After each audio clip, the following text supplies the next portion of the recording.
Vamos a hablar de esta reforma constitucional de seguridad. Está con nosotros el ex ministro de Seguridad, valga la redundancia, Luis Cordero. Muchas gracias por estos minutos No, por favor, ¿cómo con están ustedes? turno.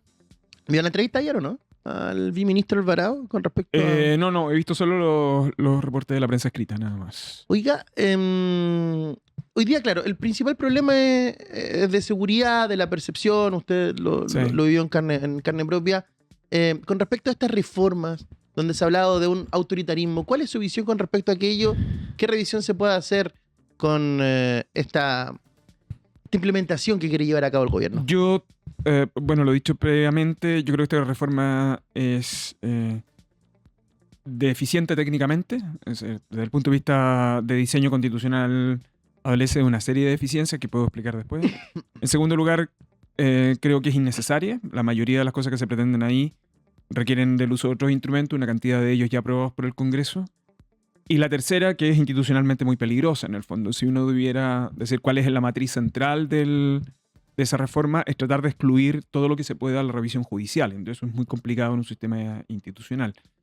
Ahora, ¿por qué es innecesaria? Primero porque tiene, a propósito de la norma del deber del Estado, es una norma completamente declarativa. Los jueces hoy día entienden que el Estado tiene un deber. Es bien evidente y a esta altura no hay discusión entre los especialistas que el texto de la Constitución permite eso. La segunda, que yo creo que se ha comentado bastante, aunque ya bajó el nivel, está asociado a las penas y a las consecuencias desde el punto de vista de seguridad social, salud, educación y trabajo que tiene para los condenados por terrorismo y crimen organizado. Y aunque reenvía la ley, en estricto rigor es consagrar una especie de muerte civil en la Constitución. La tercera, que es el estado de excepción constitucional, que es un diseño completamente desproporcionado, que ninguno de los antecedentes ni precedentes que el Ejecutivo ha utilizado como referencia en otros países del mundo tiene una figura de estas características. Y una última, que suele pasar inadvertida, pero creo que me parece que está en la misma línea, es la declaración de organizaciones terroristas o de crimen organizado por acuerdo político, esencialmente con acuerdo del Senado, que no hay ningún país del mundo que la tenga, salvo Reino Unido, para una hipótesis de organización terrorista y que dio origen el año 2025 una discusión muy intensa porque se ocupó para declarar organización terrorista Palestine Action, que ha sido una organización más bien de protesta en Reino Unido. Entonces, la verdad es que en cualquiera de las dimensiones que uno quisiera utilizar para analizar esta reforma es innecesaria, es deficiente técnicamente, y además de eso, muy peligroso institucionalmente. Luis, quiero tratar de enmarcar bien sobre todo la tercera crítica que Sí. realiza en esto, porque encuadrarlo en el sentido de esto es, tal como dicen algunos columnistas, analistas o incluso abogados constitucionalistas, una reforma de carácter iliberal, es una reforma autoritaria, corre el cerco, digamos, de nuestra democracia y la transforma en algo que no necesariamente es tan democrático como históricamente en los últimos ya 40 años se ha jactado nuestro sistema político. ¿Realiza eso o no es para tanto? A ver, yo sobre esto yo he escrito hace varias semanas atrás. Primero, los sistemas legales son muy tratan de utilizar con mucha precaución las excepciones, porque tiene una triste historia en el fondo, ¿no? En la primera parte del siglo XX fue por esa vía en la cual termina apropiarse del poder la Alemania nazi. Los sistemas institucionales desde entonces tratan muy acotadamente utilizarlo y además cuando los utilizan tienden a trasladar las reglas de excepción a la normalidad constitucional. Después de los atentados a las Torres Gemelas del 2001, de Madrid en 2004, Londres en 2005, París 2015, ha venido una oleada de iniciativas de excepción que luego se trasladan al régimen ordinario. La pandemia fue un momento donde se normalizó la excepción porque ocupamos facultades extraordinarias. En el caso de Chile, la alerta sanitaria más estado de excepción y además era la única manera de confinar a las personas, ¿no? De hecho, fueron estrategias de los gobiernos en base al miedo. Entonces, después de ese escenario y con pandemia, los sistemas legales tendieron a normalizar la excepción, pero son extremadamente peligrosos. Eso es muy relevante, sobre todo porque toda la evidencia lo que demuestra es que usted luego las normaliza. Entonces, cuando usted tiene un estado de excepción de estas características, que además tiene renovación sin intervención del Congreso extremadamente prolongada, que además le otorga atribuciones para intervenir en la restricción de derechos esenciales de un modo muy significativo, es lo que uno técnicamente denomina legalismo autoritario, en el fondo, Claro. ¿no? Porque eso es lo que uno debiera quedarse no es simplemente en el texto hoy día, que por cierto tiene esta expresión de legalismo autoritario, sino que en la proyección y su uso tiene una causal muy flexible y una renovación extremadamente con bajo estándar. En consecuencia, usted puede prolongar para territorios muy determinados un prolongado estado de excepción. En América Latina, o sea, en general, cuando uno ocupa los marcos de referencia democráticos en el mundo, incluso los que ha citado esta administración para esta reforma, ninguno tiene una modalidad de estas características. Uno tiene que venir a América Latina para eso. Y eso es el caso de El Salvador, o tiene que ir a la Turquía de Erdogan, o tiene que ir a la Constitución del 80 y la disposición 24ª transitoria. Esos son sus puntos de comparación, lamentablemente. Yo creo que el gobierno ha entendido que el sistema político y la sociedad chilena no está disponible para un proyecto de esas características y luego entonces ha vuelto a este espacio de conversación.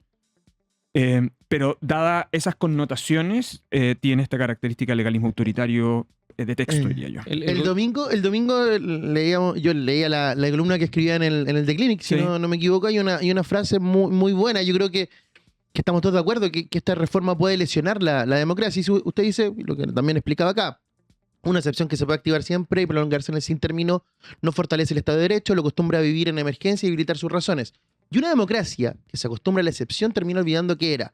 Precisamente esa excepción construye progresivamente su camino al silencio. ¿Qué tan lesionada queda la democracia con esta reforma en el mediano y largo plazo? Hay dos características y yo creo que si esta reforma fuese aprobada, la democracia chilena terminaría extremadamente lesionada. Si esta reforma es rechazada, la democracia chilena se ve profundamente fortalecida.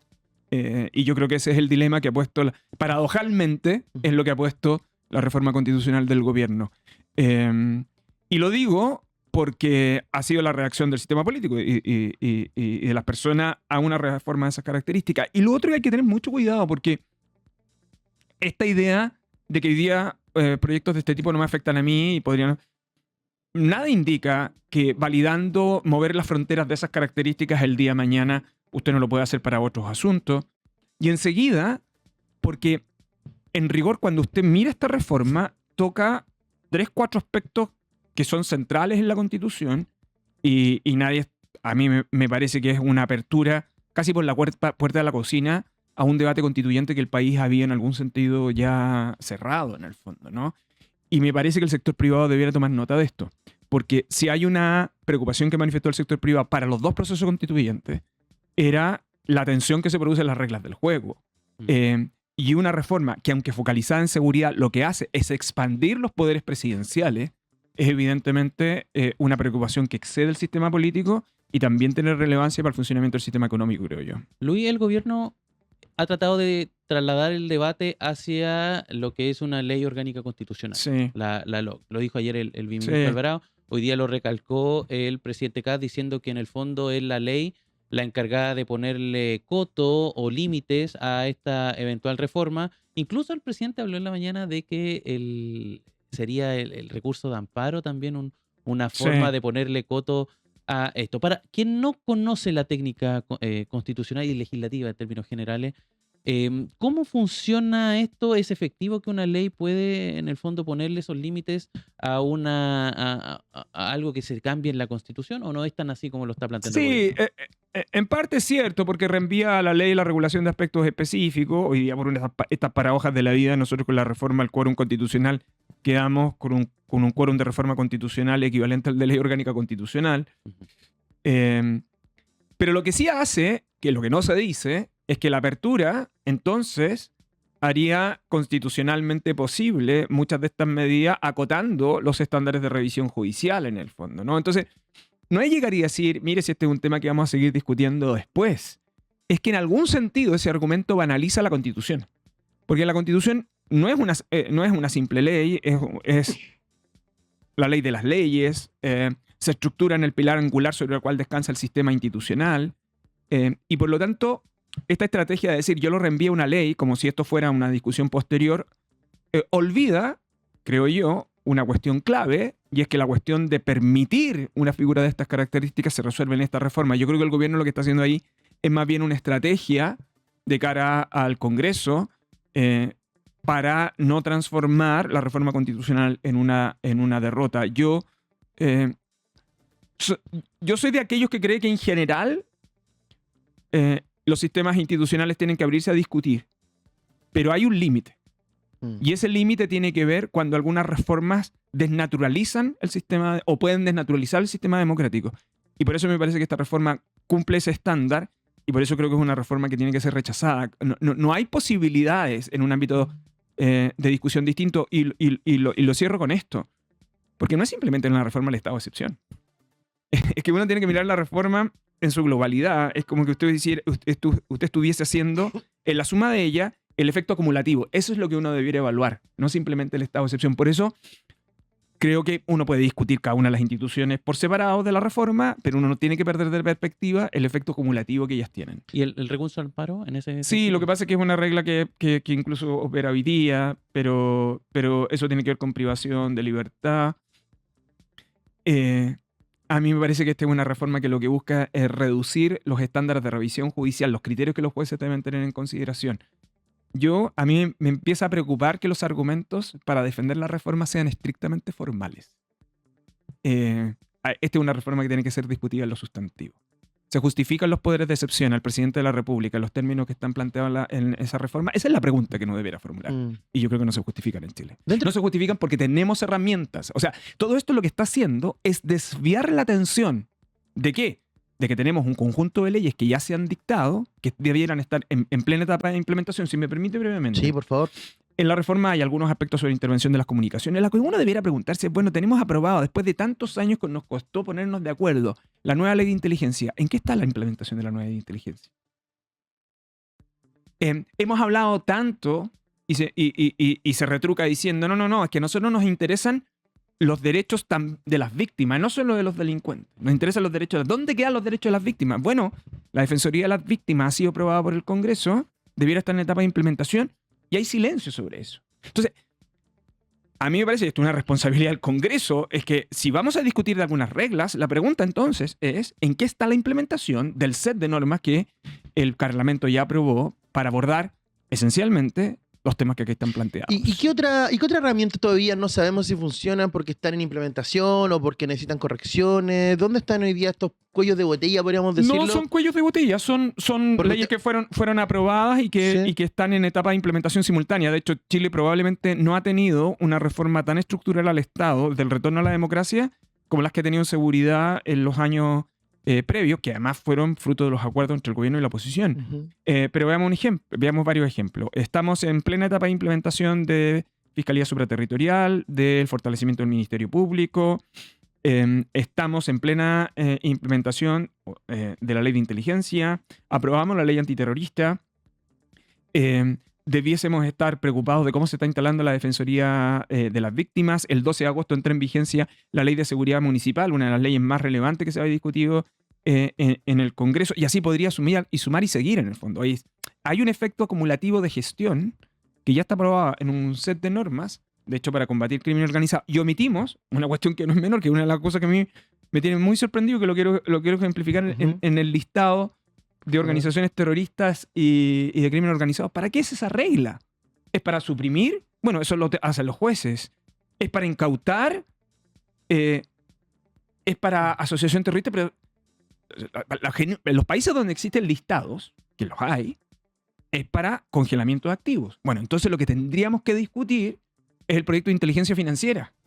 y eso lo tenemos congelado en el Congreso. Entonces se da la paradoja de que hay algunas normas que en rigor uno podría implementar, pero significa movilizar reglas respecto de las cuales la hemos tenido congelada, como puede ser inteligencia financiera. Entonces, de nuevo, y esta es la reflexión para quienes participan del debate público. Cuidado con seguir analizando fotografías aisladas, porque necesitamos mirar el panorama completo. Chile ha hecho grandes esfuerzos en lograr acuerdos en materia de seguridad. Y aquí lo que importa para adelante es lo siguiente. La mayoría de las estructuras de crimen organizado hoy día no funcionan como estructuras industriales donde hay una cabeza y alguien que distribuye. No. Hoy día lo que tenemos es una uberización del crimen organizado. Y donde las tecnologías son extremadamente utilizadas por ellos. Esa es la discusión que nosotros debiéramos tener. Esto nos quita foco, nos quita atención, y la principal preocupación que yo tengo es que desatiende la etapa de implementación de las leyes que debieran estar en curso. En esa misma línea, ¿es preocupante, cree usted, la acumulación de poder que está teniendo el presidente con esta reforma? En términos de lo mismo que Sí. puso usted, o sea, se le está quitando cosas que son, por ejemplo, en este nombramiento a, digamos, estas organizaciones terroristas, Sí. que normalmente lo hacen o el Ministerio Público o Los jueces, o los dije. jueces, claro, o el Poder Judicial. Y, por ejemplo, también en el respecto al estado de excepción de prescindir del Congreso Nacional. Sí. ¿Eso es preocupante? ¿Hay que poner una voz de alerta? Es preocupante por lo siguiente. Chile tiene un sistema presidencial corregido y aumentado, pero tiene muy buenos indicadores en calidad de Estado de Derecho. Cuando uno mira todos los indicadores de Chile, Chile tiene malos indicadores en igualdad, pero tiene indicadores muy buenos en democracia liberal, que se caracterizan por separación de poderes y control al Ejecutivo. De hecho, Chile está entre los 10, 11 primeros países en el mundo de buenos indicadores en ese ámbito. Y tiene un mecanismo de control donde el Ejecutivo está sujeto a escrutinio por el Congreso, por la Contraloría, por los tribunales. Ese es un activo del país. Chile ha avanzado en toda su estrategia de seguridad sobre la base de fortalecer el Estado de Derecho, no de fortalecer el cesarismo presidencial. Y esa ha sido la apuesta. Por eso Chile tiene una estrategia de seguridad con buenos resultados, muy distinta al resto de los países de la región. Y eso más bien debiera ser una fuente más bien de incentivo para que el país siga en esa línea. Y por eso yo creo que es preocupante esta reforma. Esta reforma va hacia el cesarismo presidencial en América Latina. Esas no son buenas experiencias, y además puede terminar por afectar la estrategia que el país había abordado hasta ahora en materia de lucha en materia de seguridad. Usted había hablado con el ministro Raúl, ¿no? Cuando Sí, recién yo he hablado con el asumió. ministro Raúl en varias oportunidades. De esta reforma nunca hemos hablado. Nunca sí. hablaron. No. Pero ¿y el tono y la forma? No, siempre. No, yo siempre he tenido muy buenas conversaciones con él. Él sabe mi posición desde hace mucho tiempo, de que el desafío que Chile tiene no es de innovación legislativa, sino que de gestión pública en materia de seguridad. Creo que él tiene un muy buen perfil para explotar las estrategias de gestión. Tiene una legislación abierta donde puede lograr muchas cosas. Y mi impresión es que focalizar esto, focalizar las energías de un ministro de seguridad que requiere mucha gestión, mucha coordinación en el Congreso, puede ser también que estemos perdiendo capital de gestión que no es trivial. Pero cuando él llegó dice, bueno, el plan de seguridad del gobierno anterior Sí. es un buen camino, ahora una reforma constitucional. ¿Está medio perdido el ministro? No lo sé, yo tengo la impresión de que hay este tipo de situaciones exceden a los sectores, corresponden más bien a temas de estrategia. Se ha hablado mucho de las cárceles duras, en fin. El caso que Chile sigue en toda su discusión es el caso italiano. Italiano tuvo que modificar la constitución para esto. Chile tiene una estructura de máxima seguridad. Se aprobó la reforma constitucional para traspasar gendarmería desde justicia a seguridad. Y nosotros estamos en un momento de sobrepoblación penal muy significativo. Ujú. Entonces, los esfuerzos debieran estar en eso, y no en una discusión que yo creo que no le agrega nada a la estrategia de seguridad del país, salvo el discurso. Pero cuando se está en el gobierno, sus resultados no dependen del relato, sus resultados dependen de la gestión.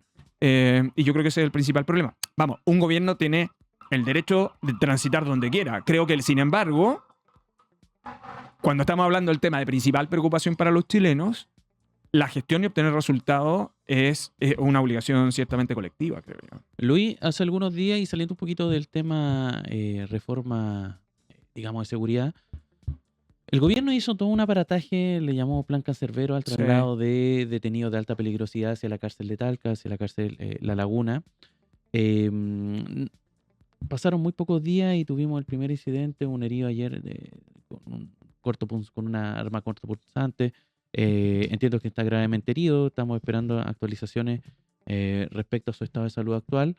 ¿Qué tan, digamos, porque inmediatamente surge la crítica, bueno, esta se supone que es una cárcel de máxima seguridad, debiesen, digamos, este tipo de cosas no deberían ocurrir, debiese haber otro estándar, y pasan solamente un par de semanas y ya tenemos el primer hecho, digamos, dentro de esta misma prisión. ¿Cuál es su opinión respecto a no solamente el carácter comunicacional que tuvo el plan Cancerbero en ese momento, sino que también a lo que podemos esperar de estas nuevas instalaciones que uno de repente tiene la expectativa muy alta? El mismo gobierno da la impresión de que tiene expectativas muy altas en lo que puede hacer esta cárcel, pero tenemos estos hechos que Sí. empiezan a ocurrir. A ver, varias cosas. La primera, la inauguración fue el año 2025. Esto compromete a 3 administraciones, la administración del presidente Bachelet, del presidente Piñera y del presidente Boric. Durante la administración del presidente Boric se pudo concesionar la operación. Se inauguró el año pasado y se hicieron los primeros traslados para la Marcha Blanca. Y lo que se produjeron los traslados de ahora estaba dentro de la programación que tenía Gendarmería. De hecho, debieran seguir produciéndose traslados hasta la gestión completa del establecimiento. Es la cárcel más moderna que nosotros tenemos hasta ahora. O sea, nos demoramos mucho tiempo entre que se inició y se inauguró, casi 15 años. Pero lo que me pasa a mí con cárceles, que no me pasa solo por esto, sino que en general me pasa en todas las discusiones de centros penitenciarios, desde su localización, su gestión interna, es que mucha gente habla de cárceles, mucha gente quiere cárceles, y los que hablan nunca han estado en centro penitenciario, ni tienen conocimiento de cómo operan, y los que quieren, lo quieren en los lugares donde viven otros, no donde viven ellos, en el fondo, ¿no? De hecho, es uno de los principales problemas porque nos cuesta tanto emplazar centros penitenciarios. Lo que pasó en Santiago. Lo que pasó en sigue Santiago, pasando. sí, y sigue pasando. Y además, el problema es que tenemos, y yo vuelvo a insistir sobre esto, cada vez que puedo lo vuelvo a insistir, Chile tiene una sobrepoblación del 150%, estamos en los niveles de sobrepoblación que teníamos 2009-2010, el sistema penitenciario está extremadamente estresado, las modificaciones legales que se han realizado, la reducción de beneficios, el aumento de eficiencia policial y de persecución penal, lo que va a hacer, que es lo que tenemos hasta ahora, que va a seguir aumentando esa población y tenemos una institución como Gendarmería muy estresada. Dicho eso, la convivencia entre un establecimiento penitenciario siempre es muy complejo. Cuando tiene sobrepoblación, todavía más complejo. Y la segregación no solo tiene por propósito buscar mecanismos de evitar contagio criminógeno, sino que además temas de seguridad. Y dentro de los establecimientos penitenciarios siempre tenemos exposiciones de riesgo que van desde lesiones al interior de él, afectaciones de derechos de las personas al interior de los establecimientos. Entonces, creer que un centro penitenciario tiene, aún el que tenga el régimen más estricto, como tenga gestión aséptica de otro tipo de conflicto, tiene bastante ingenuidad. Y entonces, claro, hacemos una estrategia comunicacional. Yo creo que el gobierno ocupó comunicacionalmente esto, creo que genera muchos riesgos. ¿Está de acuerdo con el ex general Yáñez? Sí, yo lo dije esos días. A mí me parece que se está exponiendo temas de seguridad que son complejos, más allá que me parece que la exhibición de personas privadas de libertad es un acto de degradación que no forma parte del cumplimiento de la pena. A mí me preocupa mucho cómo estamos moviendo las fronteras a degradar derechos de otros, en el fondo. Pueden ser las personas más repudiables, pero si hay algo que tenemos consenso en los últimos 80 años en el mundo, es que cuando uno comienza a degradar dignidad humana, el paso siguiente ya es transformarlos en enemigos y por lo tanto en sujetos que no son susceptibles de derechos. Pero más allá de esa discusión, lo que sí creo es que hacer una estrategia comunicacional en un sistema penitenciario tan estresado, yo espero que este gobierno no tenga una crisis. Pero con los niveles de sobrepoblación que tenemos, los riesgos de crisis penitenciaria son muy significativos.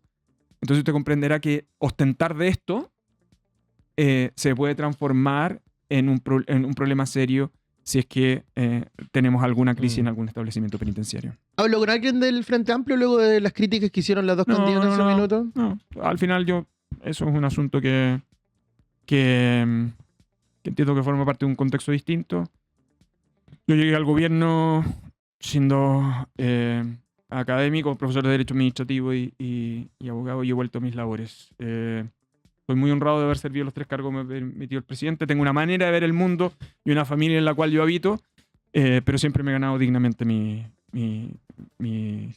vida. ¿Pero siente que lo usaron como excusa de campaña interna? O sea, a mí me parece que lo demás, uno ya habrá tiempo para conversar de ese tipo de situaciones. Y sobre la inhabilidad de ejercer en distintos cargos luego de abandonar el gobierno, porque la diputada Yomas, que es la actual presidenta del Frente Amplio, habló de que hay que extender la inhabilidad a 2 años, que aplicarla a ministros, subsecretarios, jefe de servicio. Pero es una inhabilidad que está pensado cuando usted cuando usted pasa del regulador a regulado, en el fondo, ¿no? En el ejercicio de la profesión libre, Yo no me dedico al lobby, no tengo una representación gremial de ninguna industria, sino que en general yo he desarrollado mi vida profesional como abogado y como informante en derecho. Ujú. Luis Cordero, exministro de Seguridad. No, por favor. Muchas gracias por estos minutos en Ustedes turno. también, que Usted estén muy sabe, bien. Cuando sea preciso, feliz de tenerlo acá. Que estén Vamos muy a bien. estar atentos a eso. Gracias, Camilo.